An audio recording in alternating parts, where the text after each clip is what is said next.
எப்போ பார்த்தாலும் இந்த இட்லி தோசை சப்பாத்தியே சாப்பிட்டு நம்ம நாக்கே செத்து போச்சுங்க. அதனால இன்றைக்கி நைட்டு கொழுக்கட்டை செய்யலாம் அப்படின்னு சொல்லிட்டு கொழுக்கட்டை செய்ய ஆரம்பிச்சாச்சுங்க. அதுக்கு ஒரு படி அளவுக்கு அரிசி போட்டு ஓரளவுக்கு உடையிற அளவுக்கு அரைச்சி எடுத்துக்கலாம். அதுக்கப்புறம் 7 வரமிளகா, அதுக்கப்புறம் 1 ஸ்பூன் சீரகம், அதுக்கப்புறம் தேவையான உப்பு சேர்த்து நல்லா கெட்டியாக அரைச்சி எடுத்துக்கலாம். அதுக்கப்புறம் கடாயை வச்சுட்டு எண்ணெய், கடுகு, பருப்பு, அதுக்கப்புறம் தேங்காய், வெங்காயம் அதெல்லாம் போட்டு நல்லா கலந்து விட்டுக்கோங்க. கலந்து விட்டதுக்கப்புறம் ஒரு 2 கொத்து அளவுக்கு கருவேப்பிலை சேர்த்து நல்லா அதையும் கலந்து விட்டுருங்க.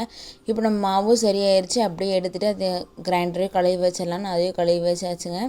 அதுக்கப்புறம் நம்ம செஞ்சு வச்சுருந்த மாவை போட்டு நல்லா கலந்து எடுத்துக்கோங்க. ஒரு 10 நிமிஷம் அளவுக்கு நல்லா கலந்துக்கோங்க.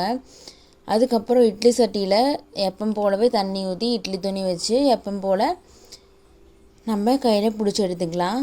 பிடிச்சி எடுத்ததுக்கப்புறம் நம்ம வேக வச்சு எடுத்தால் நம்ம கொழுக்கட்டை ரெடி. இந்த மாதிரி ட்ரை பண்ணி பார்த்துட்டு எப்படி இருக்குன்னு சொல்லுங்கள். தேங்க்யூ ஃபார் வாட்சிங்.